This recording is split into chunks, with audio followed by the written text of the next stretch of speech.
আমাকে বাঁচান। দেখুন এই জলহস্তি কুমড়ো মুখ থোবড়া বেকা লোকটা আমাকে কিডন্যাপ করে নিয়ে যাচ্ছে। আমাকে প্লিজ বাঁচান পুলিশ। চুপ করো বেয়াদব, আর একটা ফালতু কথা বললে জ্যান্ত কবর দেব।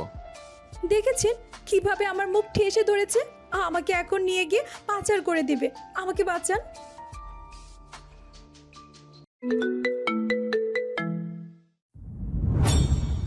ইয়াশফা অবাক চোখে তানহার দিকে তাকালো। এই মেয়ের মাথা ঠিক আছে? কি বলছে সব? ইয়াশফা তানহাকে বলল, সকাল সকাল বাংলা টাংলা খেয়ে এসেছিস নাকি? আমার শাশুড়ি থাকতে তোকে কেন শাশুড়ি বানাবো? তানহা মুখ কালো করে বলল, ভাই, তোর শ্বশুরটা কি হ্যান্ডসাম রে! যেমন ফর্সা তেমন লম্বা, পুরাই ক্রাশ খাইছি। এমন ছেলে আমি হারিকেন হাতে নিয়ে খুঁজলেও পাবো না। প্লিজ বই পটিয়ে দে তোর শ্বশুরকে। কথা দিচ্ছি, দুই শাশুড়ি বৌমা মিলে সারা দিন অনেক মজা করব। ইয়াশফা তানহার দিকে বড় বড় চোখ করে বলল, মারবো টেনে এক চোর। সকিনা মহিলা ঘরে এনে শালি করবে নাকি আমার শ্বশুরকে বিয়ে? শখ কত! তানহা ইয়াশফার দিকে বোকার মতো চেয়ে রইল। ইয়ে মানে কি? তানহা ইয়াশফাকে বলল, না ভাই, এমন বলিস না। আমার তোর শ্বশুরকেই লাগবে, আমি সিরিয়াস। তানহা ইয়াশফার দিকে রাগি চোখে তাকালো। তানহা আর কিছু না বলে একটা লাভ লেটার লিখলো। সেখানে লেখা ছিল, প্রিয় ভবিষ্যৎ স্বামী, আশা করছি ভালো আছেন। আপনাকে ভালোবেসে আমিও আলহামদুলিল্লাহ ভালো আছি। আমি বোঝাতে পারবো না আপনাকে কি পরিমাণ ভালোবেসে ফেলেছি। হয়তো আপনি বুড়ো হয়ে গেছেন, তবে বিশ্বাস করুন আমার আপনাকেই লাগবে। আপনি প্লিজ আমাকে বিয়ে করতে রাজি হয়ে যান। আমি প্রমিস করছি আপনাকে খুব ভালোবাসবো। ইতি, তানহা। ছুটির পর হৃদ ইয়াশফাকে নিতে আসে। ঋষভকে বলেছিল, তবে ঋষভ বাড়িতে নেই, তাই হৃদকে আসতে হলো। হৃদ এসে ইয়াশফার হাত ধরল। হৃদ এসে ইয়াশফাকে গাড়িতে বসিয়ে নিজে বসতে যাবে এমন সময় তানহা এসে হৃদের হাতে লেটার ধরিয়ে দিয়ে একটা মুচকি হাসি দিয়ে চলে গেল। হৃদ লেটার হাতে নিয়ে অবাক হয়ে তানহার যাওয়ার পানে চেয়ে আছে। ইয়াশফা গাড়ির জানালা দিয়ে হৃদকে বলল, কাল নাগিনী হতে সাবধান। আমার শাশুড়ি মুরগি বলে সবাই যে মুরগি থাকবে এমনটা না। হৃদ ইয়াশফার কথা কিছুই বুঝল না। হৃদ গাড়িতে গিয়ে বসলো। এরপর লেটার খুলে দেখলো। লেটারটা পড়ার সাথে সাথে হৃদ কাশতে লাগলো। কাশতে কাকে হৃদের চোখ থেকে জল পড়ছে। ইয়াশফা ওর স্কুল ব্যাগ থেকে জল বের করে হৃদকে দিল। হৃদ জল খেয়ে আবারও লেটারের দিকে তাকালো। হৃদ এখন ইয়াশফার কথার মানে বুঝতে পারল। হৃদ ইয়াশফার দিকে তাকিয়ে শয়তানি হাসি দিল। ইয়াশফাও একটা শয়তানি হাসি দিল। মিহি ঘরে কাপড় ভাঁজ করছে। এমন সময় ইয়াশফা ঘরে আসলো। মিহি ইয়াশফাকে দেখে বলল, খিদে পেয়েছে, দুধ রুটি খাবে? ইয়াশফা অবাক হচ্ছে মিহির আচরণে। ওর শাশুড়ি এত খেয়াল রাখে ওর। ইয়াশফা বিছানায় বসে বলল, না, খিদে নেই আন্টি। আমি দুধ খাই না, গন্ধ লাগে। যাই হোক, একটা খবর দেওয়ার ছিল। মিহি ইয়াশফার কাছে এসে বসলো। এরপর বলল, কি খবর? ইয়াশফা হৃদের পাওয়া লাভ লেটারটা মিহিকে দিয়ে বলল। এটা পড়ে দেখো। মিহি সম্পূর্ণটা পড়ল। ও বুঝল না এটা কে কাকে দিয়েছে। ইয়াশফা মিহিকে সব খুলে বলল। সব শুনে মিহি তেলে বেগুনে জ্বলে উঠল। তেড়ে গেল হৃদকে খোঁজার জন্য, কিন্তু হৃদ বাড়িতে নেই। মিহি রাগে ফুঁসছে। ইয়াশফার ভালোই লাগছে আগুন লাগিয়ে দিয়ে। মাঝে মাঝে এমন কুটনামি করা দোষের কিছু না। রাতের বেলা মিহি সবাইকে খেতে দিল। হৃদ আর ঋষ এখনো বাড়িতে ফেরেনি। মিহির মাথা সন্ধ্যা থেকে গরম। হৃদ ফিরলে ওকে মজা বুঝাবে। রুহি, ইয়াশফা, রাহা, মুগ্ধ, শুভ্র একসাথে খেতে বসেছে। শুভ্র ফোনে জ্যোতির সাথে কথা বলছে আর খাবার খাচ্ছে। মুগ্ধ খেয়ে ঘরে চলে গেল। রাহা তিথিকে খাবার দিতে সাহায্য করছে। মিহি চুপচাপ দাঁড়িয়ে আছে। রুহি খেয়ে উঠে গেল। এদিকে ইয়াশফা আর খেতে পারছে না। ও উঠে যেতে নিলে তিথি বলে, এই একদম উঠবে না, খাবার শেষ করে তবেই উঠবে। ইয়াশফা অসহায় কণ্ঠে বলল। আমি আর খেতে পারছি না মামুনি। তিথি ইয়াশফাকে বলল, আমি মাখিয়ে খাইয়ে দিচ্ছি, থামো। তিথি ইয়াশফাকে খাওয়াতে যাবে এমন সময় কলিং বেল বেজে উঠল। তিথি দরজা খুলে দিতে গেল। এইদিকে মিহি ভাত মাখিয়ে ইয়াশফার মুখের কাছে ধরল। ইয়াশফা মিহির হাতে খেয়ে নিল। ও কখনো মায়ের হাতে খায়নি। মিহির কাছে খুব মা মা ফিল হচ্ছে। ওর মা কখনো ওকে খাইয়ে দেয়নি। ইয়াশফা মনে মনে ইমাজিন করলো, মা যদি এভাবে খাইয়ে দিত তাহলে কতই না ভালো হতো। কিন্তু ওর মা ওকে ঠিক মতো 3 বেলা খেতেই দিত না। ইয়াশফা কান্না পেল কিন্তু কাঁদল না। সব সময় কাঁদা ঠিক না। তিথি এসে দেখে মিহি ইয়াশফাকে খাওয়াচ্ছে। তিথি কিছু বলল না। হৃদ এসেছে, উপরে ফ্রেশ হতে চলে গেল। ইচ্ছে ছিল আগে মিহির গালে চুমু দিবে, তারপর যাবে, কিন্তু ছোট বড় সবাই আছে। এই বুড়ো বয়সে বউকে চুমু দিতে গিয়ে যদি কেউ দেখে নেয় তাহলে মান সম্মান খতম। এই ভেবে হৃদ আর চুমুটুমু খেলো না, সোজা উপরে চলে গেল। মিহি রাতে ঘরে আসলে যত চুমু খাওয়া যাবে। এইদিকে মিহি ইয়াশফাকে খাইয়ে মুখ মুছিয়ে দিল শাড়ির আঁচল দিয়ে। এরপর বলল, রিশ আজকে আসবে কি না জানি না, যদি তোমার ভয় করে তাহলে আমার ঘরে চলে এসো, কেমন? ইয়াশফা মাথা নাড়িয়ে হ্যাঁ বলল। মিহি ঘরে ঢোকার সাথে সাথে হৃদ মিহিকে চুমু দিল। মিহি কটমট করে হৃদের দিকে তাকিয়ে আছে। মিহি দৌড়ে গিয়ে বিছানা ঝাড়ু দেওয়ার ঝাঁটা নিয়ে হৃদের দিকে তেড়ে এলো। হৃদ বুঝলো না মিহির কি হয়েছে। মিহি ঝাঁটা দিয়ে হৃদের পেছনে মেরে বলল, মেয়ের বয়সী বেটির থেকে লাভ লেটার নিতে লজ্জা লাগে না তোমার? হৃদ তো মহা মুশকিলে পড়ল। ওর কি দোষ? ও কি জানতো ওটা লাভ লেটার? এই কথাটা কে কুটনামি করেছে? নিশ্চয়ই ওর এটাম বোম। হৃদ মনে মনে বলল, কি জিনিস ফেলেছ আমার ছেলের কপালে, আল্লাহ। মিহি রেগে হৃদের দিকে তাকিয়ে আছে। হৃদ ছুটে এসে মিহিকে জড়িয়ে ধরে এটা ওটা বুঝাতে লাগলো। এদিকে ইয়াশফা ঘুমিয়ে ঘুমিয়ে অনেক কিছু ভাবছে। ইয়াশফা গ্রামের মেয়ে। ওর বাবা ওকে সব থেকে বেশি ভালোবাসতো। ওর মা ওকে কেন জানি দেখতে পারতো না। সব সময় জ্বালাতো, মারতো, খেতে দিত না। মেয়েটা ওর বাপিকে কিছু বলতেও পারতো না। বললে মা আরও মারতো। ওর দাদি ছিল, তিনিও কিছু মাস আগে মারা গেছেন। ইয়াশফার গ্রামে তেমন কোনো বন্ধু বান্ধবী ছিল না, 2-1 জন বাদে। ওর বেশিরভাগ বন্ধুই ছিল পশু পাখি। অলৌকিকভাবে ইয়াশফার পশু পাখির সাথে খুব মিল, যেমন সাপ, হরিণ, খরগোশ, বিড়াল, কুকুর, টিয়া, চড়ুই, ময়না, কবুতর। ও সবাইকে পালতো। ওরাই ইয়াশফার বন্ধু ছিল। ওরা রোজ ইয়াশফার সাথে দেখা করতে আসতো। ওরা এখনো হয়তো ইয়াশফার সাথে দেখা করতে যায়। এসব ভেবে ইয়াশফার মন খারাপ হচ্ছে। কত দিন হয়ে গেল ওদের সাথে দেখা নেই। ইয়াশফা ঘুমিয়ে গেল। সকালবেলা তিথি, মিহি, রাহা খাবার বানাচ্ছে। মিহি তিথিকে বলল, কালকে রিশ কখন এসেছে আপু? তিথি বলল, ও তো সকালে এসেছে। মিহি এই ছেলেকে নিয়ে পারে না। প্রায় ঋণ বাড়িয়ে আসে। কই থাকে ও? মিহির সব কেমন যেন লাগে। তিথি মিহিকে বলল, ফ্রিজে মিষ্টি আছে, টুইঙ্কেল একটু নিয়ে আসো তো। মিহি গিয়ে ফ্রিজ খুলে দেখলো অনেকগুলো চকলেট আইসক্রিম। কিন্তু এগুলো কে এনেছে? এই বাড়িতে তো এসব কেউ খায় না। মিহি তিথিকে বলল। আপু, এই আইসক্রিম চকলেট এসব কে এনেছে? তিথি বলল ও জানে না। তিথি সবাইকে জিজ্ঞেস করলো কিন্তু কেউ আনেনি। মিহি হৃদকে বলল ও এনেছে কিনা। হৃদ বলল ও আনেনি। হৃদের কেমন যেন সন্দেহ হলো। এই বাড়িতে একজনই এসব খায়, সে হলো ইয়াশফা। কিন্তু ওর কাছে তো টাকা নেই, কি আনবে? আচ্ছা, এটা কি রিশ এনেছে? হৃদের চোখ কপালে উঠে গেল।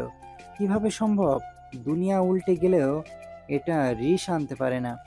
ও এসব খাবার দু চোখে দেখতে পারে না, আর কাউকে খেতেও দেয় না। নিচে নামতেই হৃদ ঋষভের উপর নিচ আক্রমণ করে বলল, কিরে, ফ্রিজে আইসক্রিম চকলেট দেখছি, এসব কে এনেছে? ঋষভ কিছু বলল না, চুপচাপ খেতে বসলো। এইদিকে ইয়াশফা একটা আইসক্রিম নিয়ে আরামে খাচ্ছে। ঋষভ একবার সেদিকে তাকিয়ে খাবারে মনোযোগ দিল। ঋষভ কোনো উত্তর দিল না। তার মানে ওই এনেছে। হৃদ হাততালি দিয়ে বলল, বাহ বাহ বাহ বাহ, মিস্টার রিশ, বাহ। আপনি বউকে মানেন না, আবার বউয়ের জন্য লুকিয়ে লুকিয়ে চকলেট আইসক্রিম নিয়ে আসেন। আপনি তো সেই চালাক। ঋষভ বিষম খেলো। ও বলল, আমি জানি না কে এনেছে। রিত বলল, বাট আমি জানি তুমি এসেছো। ঋষভ কোনো কথা বলল না। হৃদ মুসকি মুসকি হেসে চলে গেল। ইয়াশফা আইসক্রিম খেতে খেতে ঋষভকে এসে বলল, সত্যি আপনি এসেছেন? ঋষভ আর চোখে ইয়াশফার দিকে তাকিয়ে বলল। নো। ইয়াশফা বেশি কিছু না বলে খাবার খেতে লাগলো। ঋষভেরই কল আসাতে ও না খেয়ে উপরে চলে গেল। মিহি রান্নাঘর থেকে চেঁচিয়ে ঋষভকে বলল। রিশ, খাবার না খেয়ে কেন যাচ্ছ? ঋষভ মিহির দিকে তাকিয়ে বলল। খাবার রুমে দিয়ে যাও। মিহি ঋষভেরই খাবার ওর রুমে পাঠিয়ে দিল। আরাধ্যা মেয়েটা অনেকদিন আগেই চলে গেছে। চোখের সামনে ঋষভকে অন্য একটা মেয়ের সাথে মেনে নিতে পারছিল না। মিহি যেতে বারণ করেছিল, কিন্তু আরাধ্যা শোনেনি। এইদিকে হৃদ ইয়াশফাকে স্কুলে রাখতে গেছে। মিহি কাপড় পরিষ্কার করতে গিয়ে ওর চোখে গেল ওয়াশিং মেশিনের নিচে একটা সাদা রঙের কাপড়ের দিকে। মিহি কৌতূহলবশত কাপড়টা ওয়াশিং মেশিনের নিচ থেকে বের করে আনলো। বের করার পর ও যেটা দেখলো তাতে রীতিমতো ওর হাত পা কাঁপছে। শার্টটা ঋষভেরই, আর পুরো শার্টটা রক্তে ভেজা। মিহির চোখ অন্ধকার হয়ে আসছে। কাল রাতে এমনিতেই ঋষভ বাইরে ছিল না, তার উপর কালকে ও এই শার্টই পরে গেছিল। তাহলে কি ঋষভেরই কোথাও কেটে গেল? এসব অনেক রকম ভাবনা আসছে ওর মাথায়। নিজেকে কিছুতেই শান্ত করতে পারছে না। গলা শুকিয়ে আসছে ওর। ঋষভকে নিয়ে ওর অনেক ভয়। মিহি দৌড়ে গেল ঋষভেরই ঘরে, গিয়ে দেখলো ঋষভ নেই। মিহি অবাক হলো, সকালে যেভাবে খাবারগুলো দেয়া হয়েছিল সেভাবেই পড়ে আছে। মিহির রাগে দুঃখে কান্না পাচ্ছে। মিহি ঋষভকে কল দিল, কলটা রিসিভ হলো না। পরপর কয়েকবার কল দেওয়ায় ঋষভ কল রিসিভ করলো। মিহি ধারালো কণ্ঠে বলল। কই আছে তুমি? ঋষভ ঠান্ডা গলায় বলল। কাছে। মিহি গম্ভীরভাবে প্রশ্ন করলো। কি কাজে? এত কিসের কাজ তোমার? সারা রাত বাসায় থাকো না, সকালে না খেয়ে কাজে বেরিয়ে যাও, ভার্সিটিতেও ঠিক মতো যাও না, তাহলে কি এমন কাজ করো তুমি? কথাগুলো ঝাঁঝালো ভাবেই বলল। ঋষভ কোনো উত্তর দিল না। ও সব সময় গা ছাড়া ভাব নিয়েই থাকে। এই জিনিসটা মিহির খুব বিরক্ত লাগে। মিহি আবারও প্রশ্ন করলো। কাল রাতে কই ছিলে? তুমি কি কোথাও আঘাত পেয়েছো? ঋষভ গম্ভীর গলায় বলল। না। মিহি আর কিছু বলল না, টুস করে কল কেটে দিল। ওর মাথা কাজ করছে না। এই ছেলেটার আবভাব ওর ভালো ঠেকছে না। মিহি অনেকদিন আগে থেকেই ঋষভেরই এই গা ছাড়া ভাব লক্ষ্য করছে। মানুষের এত কাজ কিভাবে থাকে? ঋষভ হৃদের কোম্পানিও ঠিকঠাক মতো দেখে না, তাহলে কি কাজ করে? ওই শুভ্র, অদ্রিত, মুগ্ধ এরা তো রাতে বাসায় চলে আসে, তাহলে ও কেন বাইরে থাকে? ঋষভ কি কোনো মেয়ের চক্করে পড়েছে? কথাগুলো ভেবে মিহি নিজেই নিজেকে বকলো। কিসব ভাবছে ও? মা হয়ে কখনো ছেলের বিষয়ে এসব ভাবতে আছে? মিহি শার্টটা সুন্দর করে ধুয়ে দিল। এদিকে জ্যোতিকে কালকে ছেলের বাড়ি থেকে দেখতে এসেছিল। ওদের জ্যোতিকে অনেক পছন্দ হয়েছে। জ্যোতির বাবা মেয়েকে খুব তাড়াতাড়ি বিয়ে দিতে চায়, কারণ ওরা গরিব মানুষ। তার উপর মেয়ে বড় হয়েছে, এখন বিয়ে না দিলে পরে বিয়ে দিতে সমস্যা হয়ে যাবে। জ্যোতির যেই ছেলের সাথে বিয়ে ঠিক হয়েছে সেই ছেলে ইঞ্জিনিয়ার, দেখতে কালো তবে চেহারা সুন্দর। জ্যোতি বিয়েতে রাজি না। ওর বাবা ওকে 100 বার জিজ্ঞেস করেছে ওর কোনো ছেলে পছন্দ কিনা। জ্যোতি প্রতিবারই না বলেছে। ও কি করে বলতো শুভ্রর কথা? শুভ্র তো ওকে বিয়েই করবে না। শুভ্রর আরও 2টো গার্লফ্রেন্ড আছে। শুভ্র তো ওকে নিয়ে সিরিয়াসও না যে বাবাকে জোর গলায় বলবে ওর কথা। এসব দিক চিন্তা করে জ্যোতি চুপ করে আছে। সব কিছু আল্লাহর নামে ছেড়ে দিয়েছে। আল্লাহ যা করবে ভালোর জন্যই করবে। জ্যোতি শুভ্রকেও কোনো কথা জানায়নি। ও কোনো অশান্তি চায় না। এদিকে ইয়াশফা স্কুলে গিয়ে তানহাকে অনেক ঝাড়ি দিয়েছে। ওই বেয়াদবটার জন্য কালকে ওর শ্বশুর শাশুড়ির কাছে ঝাঁটার দৌড়ানি খাইছে। ইয়াশফা তানহাকে কড়া গলায় বলে দিয়েছে, শোন, আমার শাশুড়ি আমাকে বলেছে আমার শ্বশুরের দিকে কেউ নজর দিলে আমি যেন তার চুলের ঝুঁটি ছিঁড়ে দেই। কথাটা শুনে তানহা একটা ঢোক গিলল। কি সাংঘাতিক ব্যাপার! এমনিতেই ওর মাথায় চুল নেই, একটা হ্যান্ডসাম বুড়োকে ভালোবেসে শেষমেশ কিনা চুল হারাবে? দরকার নেই বাবা, ও সিঙ্গেলই ঠিক আছে। Single life best. তানহা ইয়াশফাকে বলল সে আর কোনো দিন তার শ্বশুরের দিকে নজর দিবে না। কথাটা বলে ইয়াসফার গালে টুপ করে একটা চুমু দিল। ক্লাস শেষে ওরা গিয়ে ক্যান্টিনে বসলো। এর মধ্যেই জায়ান এসে ইয়াসফার গা ঘেঁষে বসলো। ইয়াসফার রাগ লাগলো খুব। ওর বলতে ইচ্ছে করলো, দূর যাওরা, আমার কাছে আসিস না, আমার জামাই আছে। কিন্তু মনের কথা মনে রেখেই দ্রুত সরে গেল জায়ানের থেকে। জায়ান ইয়াসফার দিকে একটা চকলেট এগিয়ে দিয়ে বলল, নাও প্যারেট, এটা তোমার। ইয়াসফা নিল না। ও বলল, পেট ব্যথা করছে ভাইয়া, খাবো না, আপনি খান। জায়ান মুচকি হেসে বলল, আরে খাও প্যারেট, একটু খেলে কিছু হয় না। এটা বলেই জায়ান ওর হাতে চকলেট দিল। ইয়াসফা জোর করে হাসার চেষ্টা করে চকলেটটা নিল। ওর হাত জায়ানের হাতের সাথে স্পর্শ করে আছে। হঠাৎ ওর চোখ গেল দূরে দাঁড়িয়ে থাকা ঋষভের দিকে। একটা কালো রঙের হুডি পরে দাঁড়িয়ে আছে। ইয়াসফার প্রথমে বিশ্বাস হলো না ওইটা ঋষভ, কারণ এই সময় তো ওর আসার কথা না। কিন্তু ও ভালোভাবে চোখ ডলে দেখলো ঋষভেরই মতোই একটা খাম্বা দাঁড়িয়ে আছে। বিদেশি ধলা বিলাইয়ের মতো গায়ের রং, নীল নীল চোখ যেটা রোদের আলোয় ঝলমল করছে। এটা ঋষভ ছাড়া কেউ হতেই পারে না। ইয়াসফা ঋষভেরই কাছে গিয়ে দাঁড়ালো। মেয়েটা ঋষভেরই অনেক খাটো। ঋষভ মাথা নিচু করে ইয়াসফার দিকে তাকালো। ইয়াসফাকে পুরো বাচ্চা লাগছে। লম্বা লম্বা চুলগুলো বেনুনি করে ছেড়ে দেওয়া, যদিও বেশি লম্বা না চুল, কোমরের নিচ অবধি। চোখের মণিগুলো কুচকুচে কালো আর বড় বড়, কিছুটা টেডি পুতুলের মতো লাগে। ঋষভ ইয়াসফার দিকে রাগী চোখে তাকালো। ইয়াসফা ঋষভকে বলল, আপনি এখানে কেন এসেছেন? পেছন থেকে জায়ান এসে বলল, প্যারেট, এটা তোমার বাইয়া না? ইয়াসফা কিছু না থতমত খেয়ে গেল, কিন্তু তারপরেও মাথা নাড়িয়ে বলল। হ্যাঁ। ঋষভ কোনো দিকে না তাকিয়ে জায়ানের মেইন পয়েন্টের মাঝ বরাবর একটা লাথি দিল। কিন্তু একটু পর মনে হলো ও আসলে এতক্ষণ খেয়াল দেখলো ও লাথিটা মারেনি। ঋষভ চোখ বন্ধ করে জোরে জোরে শ্বাস টেনে নিল। 2 মিনিট চোখ বন্ধ করে শ্বাস নেওয়ার পর ইয়াসফার হাত শক্ত করে চেপে ধরে গাড়ির দিকে নিয়ে গেল। ইয়াসফা ঋষভেরই থেকে হাত ছাড়িয়ে নিয়ে বলল, আই শুনুন, এমন চাপাচাপি ঠাসাঠাসি করবেন না। তাছাড়া আমি এখন যাব না আপনার সাথে, আমার ক্লাস আছে। ঋষভ ওর পকেট থেকে কয়েকটা চকলেট পরপর ইয়াসফার মুখে ঢুকিয়ে দিল, রীতিমতো ঠেসে দিল। রাস্তার মধ্যে তো আর মুখ চেপে ধরা যায় না। তার উপর এই মেয়ের যা হেড়ে গলা। মনে মনে ভাবলো, মানুষ মনে করবে কিডন্যাপ করে নিয়ে যাওয়া হচ্ছে। ইয়াসফা কথা বলতে না পেরে উ করতে থাকে। ঋষভ আরও দুটো গোল গোল চকলেট ইয়াসফার মুখে ঢুকিয়ে ওকে গাড়িতে তুলল। ইয়াসফার মুখ ভর্তি চকলেট, মেয়েটার দম নিতে পারছে না। মনে হচ্ছে এবার জীবনটা বেরিয়েই যাবে। ঋষভ গাড়ি চালাতে চাতে ইয়াসফার দিকে নজর দিল। ইয়াসফা ওয়াক করে উঠতে ঋষভ গাড়ি জোরে ব্রেক কষে ওর হাত ইয়াসফার মুখের কাছে নিয়ে গিয়ে বলল, এইখানে ফেলো, ফাস্ট। ইয়াসফার মুখের সবটুকু খাবার ঋষভের হাতের উপর ফেলে দিল। ঋষভ চকলেটগুলো একটা গাড়ির জানালা দিয়ে ফেলে ইয়াসফাকে পানি এগিয়ে দিল। ইয়াসফা ড্যাব ড্যাব করে ঋষভের দিকে তাকিয়ে আছে। লোকটার কি ঘৃণা নেই? ওর মুখের থুতু সহ খাবারগুলো কিভাবে হাতে নিল! ছি, ভাবতেই তো ঘিন ঘিন লাগছে।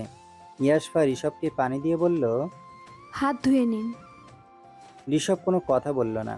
ইয়াসফা চুপ করেই ছিল। একটু পর ওর মনে হলো এই লোকটা কত বেয়াদব, কেমন করে ওর মুখে চকলেট ঠুসে দিল। ইয়াসফা যদি মরে যেত তখন কি হতো? রাগে শরীর জ্বলে উঠল ওর। মন চাইছে একটা মুটকি মেরে এই জলহস্তিকে মেরে ফেলতে, কিন্তু তা তো সম্ভব না। লোকটা আস্ত বেয়াদব। এসব ভাবতে ভাবতেই গাড়িটা এসে জ্যামে আটকালো। এইসব বিরক্তি নিয়ে রাস্তার দিকে তাকালো। ইয়াসফা মুখ ফুলিয়ে জানালার দিকে তাকালো। ও দেখতে পেল একটা পুলিশের গাড়ি। ও একবার ঋষভের দিকে তাকালো। ওর মাথায় একটা শয়তানি বুদ্ধি আসলো। ইয়াসফা চেঁচিয়ে পুলিশকে ডেকে উঠল। ঋষভ হক চোখিয়ে ইয়াসফার দিকে তাকালো। ইয়াসফা চিৎকার করে পুলিশকে বলছে, আমাকে বাঁচান, দেখুন এই জলহস্তি কুমড়োমুখ থোবড়া বেকা লোকটা আমাকে কিডন্যাপ করে নিয়ে যাচ্ছে, আমাকে প্লিজ বাঁচান পুলিশ। ঋষভ ইয়াসফার কথায় অবাকের চরম পর্যায়ে পৌঁছে গেল। এই মেয়ে বলে কি এসব? ওর কি মাথা ঠিক আছে? ঋষভের মাথা গরম হয়ে গেল। ও ইয়াসফার মুখ চেপে ধরে বলল, চুপ করো বেয়াদব, আর একটা ফালতু কথা বললে জ্যান্ত কাপড় দেব। ইয়াশফা ঋষভের হাতের তালুতে কামড় দিয়ে আবারও পুলিশকে ডেকে বলল, দেখেছেন কিভাবে আমার মুখ ঠেসে ধরেছে? আমাকে এখন নিয়ে গিয়ে পাচার করে দেবে। আমাকে বাঁচান। পুলিশগুলো গাড়ি থেকে নেমে ঋষভের গাড়ির কাছে আসলো। আশেপাশে আরও কিছু লোক জড়ো হয়েছে। সবাই কৌতূহল নিয়ে ইয়াশফার দিকে তাকিয়েছে। ঋষভ রেগে ইয়াশফার দিকে তাকালো। ইয়াশফা একসাথে এত লোক আসতে দেখে ভয় পেয়ে গেল। ও মনে হয় আজকে একটু বেশিই করে ফেললো। পুলিশ ঋষভকে গাড়ি থেকে বের হতে বলল। ঋষভ বের হলো। এরপর একটা পুলিশ ইয়াশফাকে বের হতে বলল। ঋষভ পুলিশের তাকিয়ে রাগী গলায় বলল, ও বের হবে না। একজন পুলিশ এগিয়ে এসে বলল, কেন বের হবে না? আপনি মেয়েটাকে কোথায় নিয়ে যাচ্ছেন?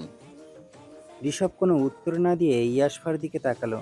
ইয়াশফা গাড়ির দরজা খুলে বের হতে নিলে ঋষভ ঠাস করে দরজায় বাড়ি দিয়ে বলল, গাড়ি থেকে এক পা বাইরে রাখলে আই সোয়ার তোর কলিজা টেনে ছিঁড়ে ফেলবো। ইয়াশফা বের হলো না। পুলিশ ঋষভকে বলল, আপনার এত বড় সাহস, আপনি আমাদের সামনে ওকে ধমকাচ্ছেন? কে হয় উনি আপনার? আপনি কোথায় নিয়ে যাচ্ছেন ওনাকে? ঋষভ রেগে পুলিশকে বলল। আপনার কাছে জবাবদিহি করতে হবে? পুলিশ ঋষভের দিকে তাকিয়ে বলল, অবশ্যই করতে হবে। মেয়েটাকে ভালোই ভালোই ছেড়ে দিন।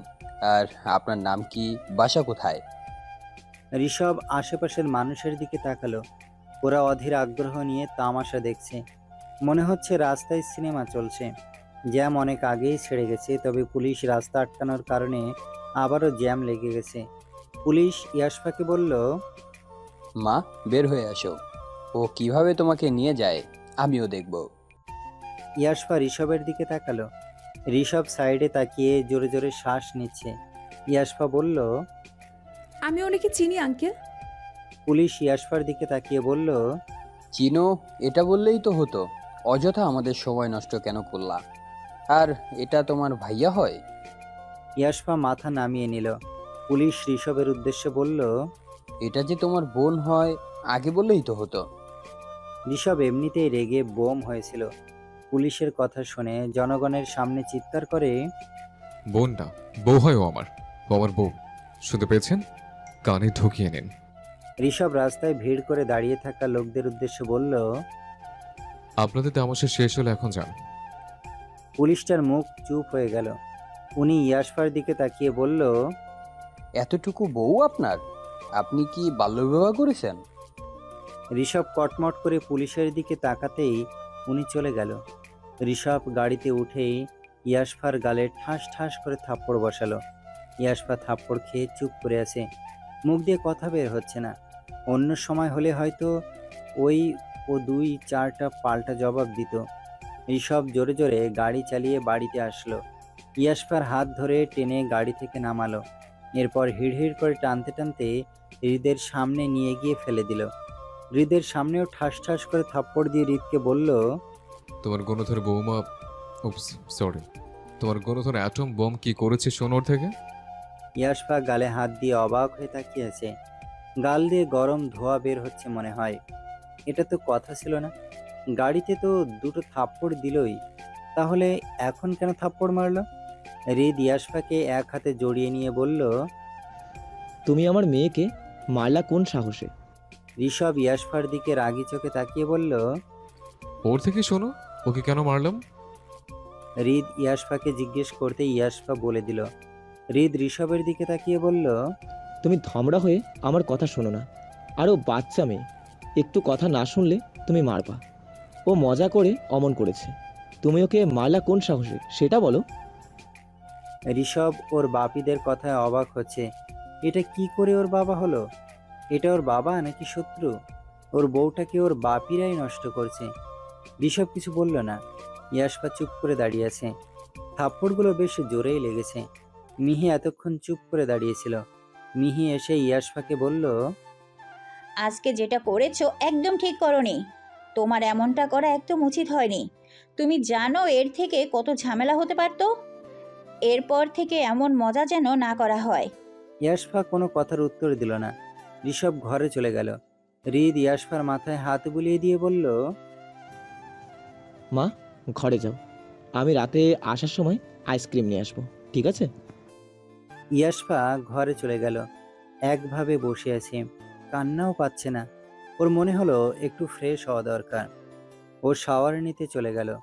প্রায় 1 ঘন্টা ধরে শাওয়ার নিল। টাওয়েল দিয়ে কোনো রকম চুল মুছে টাওয়েল সোফার উপর ফিকা মেরে ধপ করে বিছানায় শুয়ে পড়ল। চুল থেকে টপ টপ করে জল পড়ছে। ভীষণ মাথা ব্যথা করছে, ঘুম ঘুমও পাচ্ছে। এদিক ওদিক তাকিয়ে ঘুমিয়ে পড়ল। এদিকে অনেকক্ষণ হয়ে গেল ইয়াশফা নিচে নামেনি, খাবার খেতেও নামেনি। মিহি ভাবলো ইয়াশফা হয়তো মন খারাপ করেছে, তাই নিজেই খাবার সাজিয়ে ইয়াশফার রুমে নিয়ে গেল। দরজা ভেড়ানো।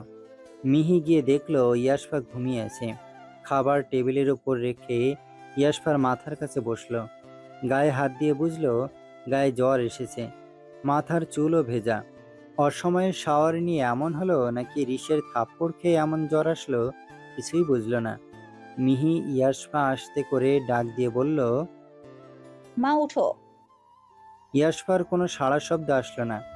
মিহি নিচ থেকে একটা বাটিতে করে জল এনে রুমাল ভিজিয়ে ইয়াশফার কপালে দিয়ে দিতে লাগলো। ইয়াশফা বিরক্তিতে চোখ মুখ কুঁচকে নিল।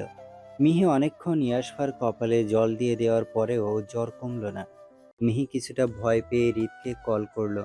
হৃদ একটা মিটিংয়ে ছিল। মিহির কল পেতেই দৌড়ে বাড়িতে চলে আসলো।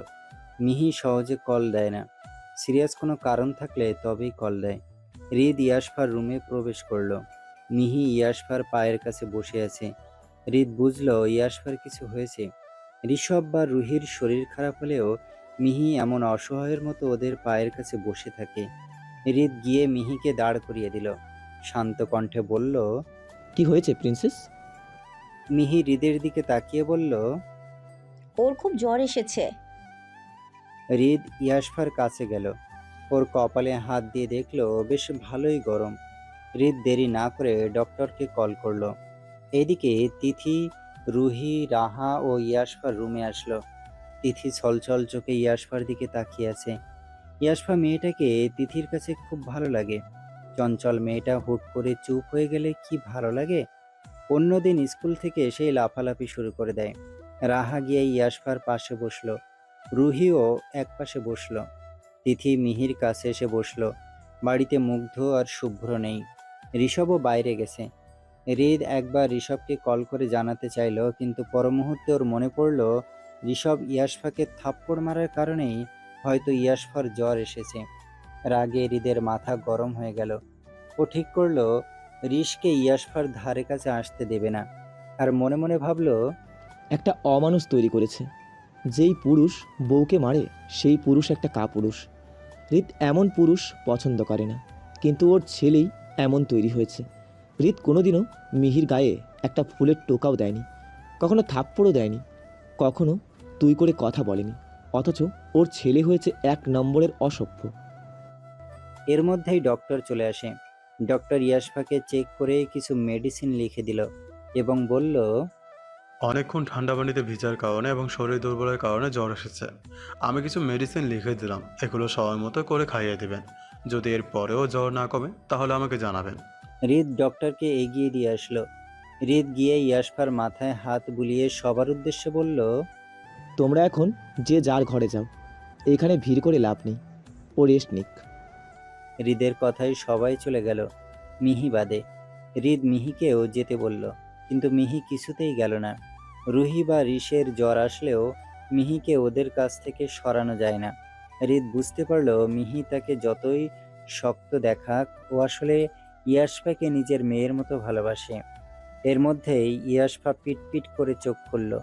মিহি তাড়াহুড়ো করে ইয়াশফার কাছে গেল, ওর হাত ধরে বলল, মা, কি খাবে তুমি? কি খেতে ইচ্ছে করছে? ইয়াশফা একটু থতমত খেয়ে গেল। ও আস্তে করে বলল, কিছু খাবো না আন্টি। হৃদ এসে ইয়াশফাকে বলল, কিছু না খেলে মেডিসিন খাবে কেমন করে? অ্যাটেম্ব। আর মেডিসিন না খেলে জ্বর সারবে কি করে? একটু খেয়ে নাও। ইয়াশফা নাক মুখ কুচকিয়ে বলল। এখন খাবো না। মিহি ঠান্ডা গলায় বলল। কিছুই খেতে ইচ্ছে করছে না? ইয়াশফা কিছুক্ষণ ভেবে বলল। আমি চালতার আচার খেতে চাই। মিহি অবাক হয়ে বলল। চালতার আচার? ইয়াশফা মিনমিন করে বলল। হুম। হৃদ একটু চিন্তায় পড়ে গেল। এত রাতে চালতার আচার কই পাওয়া যাবে? এখন রাত প্রায় 12টা বাজে। হৃদ মিহিকে বলল, তোমার ঘুম পেলে ওর পাশে ঘুমিয়ে পড়ো, আমি চালতার আচার আনার ব্যবস্থা করছি। হৃদ ইয়াশফার কাছে এসে বলল, মা, আজকে রাতে যদি আচার না পাই তাহলে কালকে সকালে এনে দিলে তুমি রাগ করবে না তো? গড প্রমিস, একদম ভোরবেলায় এনে দেবো। ইয়াশফা মাথা নেড়ে হ্যাঁ বলল। হৃদ চালতার আচারের খোঁজে বেরিয়ে পড়ল। হৃদ বাইরে যেতে নেবে এমন সময় ঋষের গাড়ি এসে হৃদের সামনে থামলো। ঋষ গাড়ি থেকে বের হওয়ার সাথে সাথে হৃদ কটমট করে ওর দিকে তাকিয়ে বলল। এখন তোমাকে দুটো থাপ্পড় দিই। ঋষ গম্ভীর গলায় বলল। ওয়াই? হৃদ রেগে বলল, মেয়েটাকে মেরেছ, এখন ওর জ্বর চলে এসেছে। তুমি কি দিন দিন অমানুষ হয়ে যাচ্ছ যশ? তুমি তো তেমন ছিলে না। তুমি কি করে ওই রকম বাচ্চা মেয়েটাকে মারলে? ও না হয় একটু দুষ্টুমি করেছিল, তাই বলে মারতে হবে? ঋষভ চুপ করে রইল। হৃদ ঋষকে পাশ কাটিয়ে যেতে যেতে বলল, এখন এত রাতে চালতার আচার কই পাবো আল্লাহ?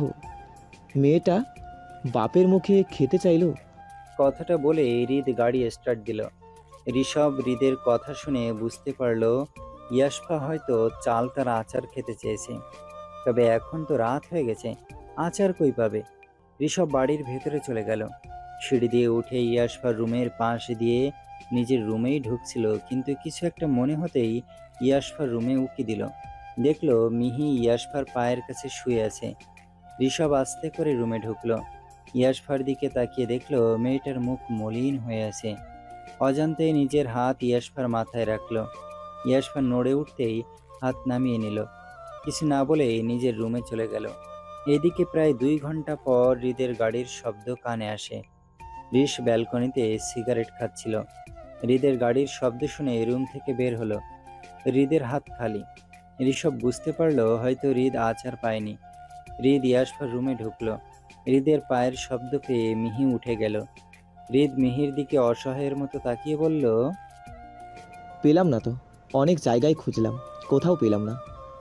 সুপার শপগুলো সব অফ হয়ে গেছে। মিহি বলল, আচ্ছা কালকে এনে দিও, এখন একটু খেয়ে নাও, আমি খাইয়ে দিচ্ছি, যাও ফ্রেশ হয়ে আসো। হৃদ বলল, খাবে না রে, ইচ্ছে করছে না। মেয়েটা না খেয়ে শুয়ে আছে, আর আমি কি করে খেয়ে নেব? ওকে আগে কাল চালতার আচার এনে দেবো, তারপর আমি খাবো। মিহি ঠান্ডা গলায় বলল, আরে বাবা কালকে সকালে এনে দিও, এখন তুমি একটু খেয়ে নাও, পেটে তো কিছুই পড়েনি। মিহি জোর করে হৃদকে কয়েক লোকমা খাইয়ে দিল। ঋষ এতক্ষণ দরজার বাইরে থেকে সবই দেখলো। ও ভেবেছিল হয়তো হৃদ নিয়ে আসবে, বাট পায়নি। ঋষের কিছু একটা মনে হতেই বাড়ি থেকে বেরিয়ে পড়ল। রাতে একটু হালকা হালকা ঠান্ডা পড়ছে। গায়ে একটা পাতলা ফিনফিনে টি শার্ট আর ট্রাউজার পরে আছে। তাড়াহুড়ো করে বাইক স্টার্ট দিয়ে আলে গেল। রাত বাজে 2টা। পুরো শহর প্রায় ফাঁকা। মাঝে মাঝে কিছু বড় বড় ট্রাক আর বাইক যাওয়া আসা করছে। ঋষ দেখলো কোনো দোকান খোলা নেই। যেগুলো খোলা রয়েছে সেখানে আচার পাওয়া যায় না। ঋষ একটা সুপার শপের কাছে গেল। সব বন্ধ হয়ে গেছে। বাইরে দারোয়ান বসে বসে ঝিমাচ্ছে। ঋষ সোজা গিয়ে দারোয়ানকে বলল। শপের চাবি দিন। দারোয়ান হকচকিয়ে ঋষের দিকে তাকালো। উনি ঘড়ির কাঁটার দিকে তাকিয়ে দেখলো 2:30 বাজে। উনি অবাক হয়ে ঋষকে বলল, মানে? ঋষ গম্ভীর গলায় বলল। চাবি দিন। দারোয়ান কিছুটা ভয় পেল। উনি ভাবলো এটা মনে হয় কোনো ডাকাত। দারোয়ান ভয়ে কিছুটা সরে গেল। ঋষ বিরক্ত হয়ে দারোয়ানের কাছে গিয়ে নিজেই ওনার পকেট থেকে চাবি নিয়ে সব খুলল। দারোয়ান তাড়াতাড়ি করে পুলিশকে কল দিয়ে বলল, আপনারা তাড়াতাড়ি আসুন, ডাকাত এসেছে সবে। এইদিকে আরও একটি দারোয়ান এসে ঋষভের কণ্ড দেখতে থাকে। এইদিকে ঋষ সব খুলে একসাথে অনেকগুলো চালতার আচার নিল। সবগুলো একটা ব্যাগে ভরে নিল। দারোয়ান রাহা করে ঋষের কাজ দেখছে। ঋষ আচারগুলো নিয়ে দারোয়ানের হাতে অনেকগুলো নোট ধরিয়ে দিয়ে বের হয়ে গেল। সাথে দারোয়ানের পকেটে চাবি ঢুকিয়ে শার্টের কলার ঠিক করতে করতে বলল, থ্যাঙ্কস। এরপর বাইক নিয়ে চলে গেল। দারোয়ানগুলো হাঁ করে ঋষের যাওয়ার পানে তাকিয়েছে। এটা কি হলো কিছুই বুঝলো না। বাড়ির সামনে গাড়ি থামিয়ে হন হন করে উপরে চলে গেল। বাইরে যদিও অনেক ঠান্ডা, কিন্তু ঋষির পুরো শরীর ঘামে ভিজে গেছে। সিঁড়ি দিয়ে উঠতে উঠতে পাতলা টি শার্টটা একটানে খুলে ফেলল।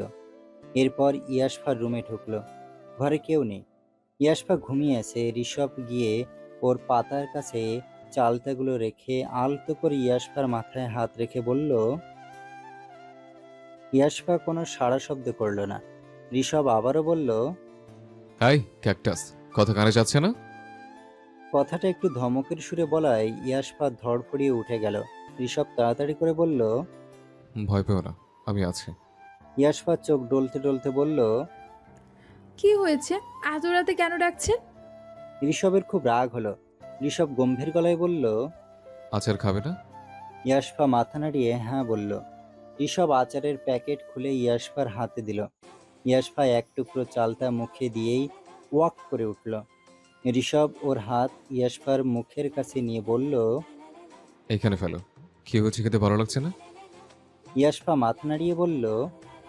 না, ভালো না এটা। আমি আমার বাড়ির কাছে চালতা খাবো। ঋষভ রাগী চোখে ইয়াশফার দিকে তাকালো আর মনে মনে ভাবলো। এ মেয়েকে কি করতে মন চাইবে?